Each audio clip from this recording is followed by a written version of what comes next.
whose chaste orb shone clear and cold. Each emerald blade in the grassy glade sparkled with gems of nature's mould. A fitful shade by light clouds made, checking the smile the moon sent down, and lending the scene a transient frown, gave to the eye the only token that night's mild charm might ere be broken. And looking, I tranquility partook of mutability. With wary glance and noiseless tread, a swart form from the tall trees glided. A moment paused as if in dread, then to the nearest watchfire strided. It was Montuncan.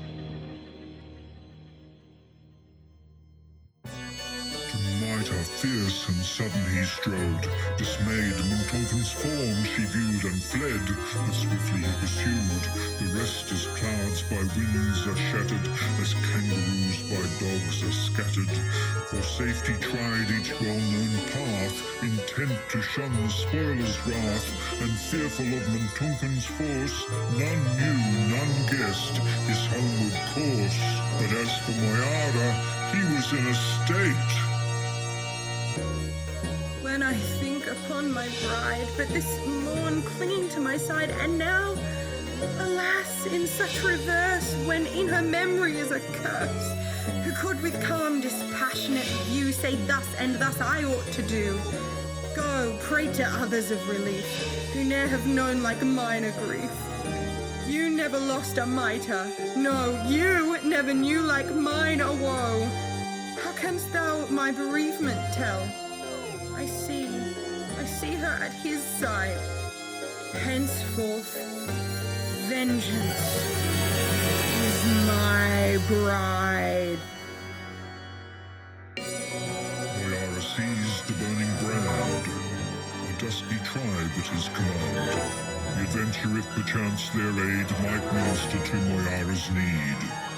While yet the day's reviving light contended with the shades of night, winding its radiance with the twilight grey, the flames began their tedious way.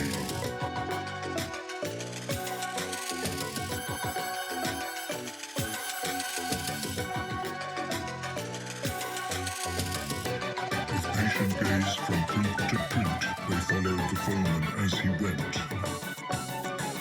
Where soft the earth's retentive breast preserved the footfall as impressed, elated with hope they bounded on. Mid rocks with scanty moss o'ergrown, erewhile they journeyed and they cursed the soil whose barren bosom nursed no fragile herb with wounded stem. But blessed be the forest's friendly guard, waving wide shelter o'er the sward. There, rudely by the foeman swept, a darker hue the green turf showed. Heartened, not daunted in their will, they rushed on, their vengeance to fulfill. As the party gained upon their prey, Montuncan began to feel the strain.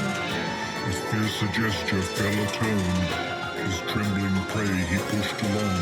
Mitre, witless of the succor nigh, tasked her reluctant strength to fly.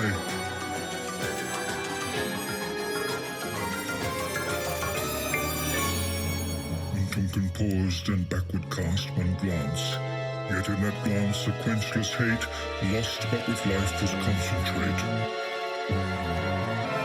One hand he wreathed in Mitra's hair, whirled the tomahawk through the air.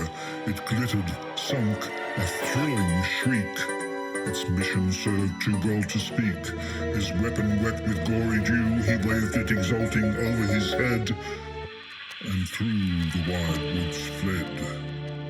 Moyarra madly sped to her. With faltering hand he raised her head. Mitre, my mitre. In vain. Her eyes no lustrous glances dart, no tuneful notes her trembling lips impart.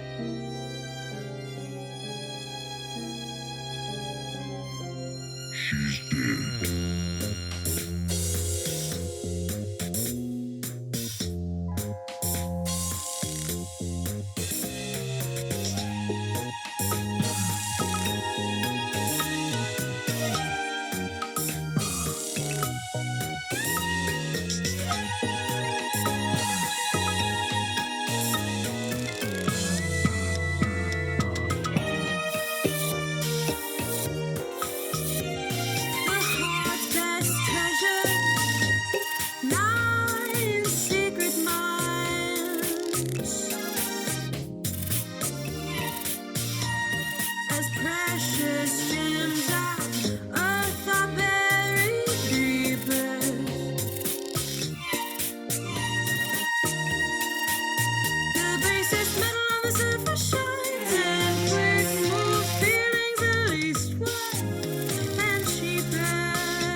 What shall we ask? Which we have shared.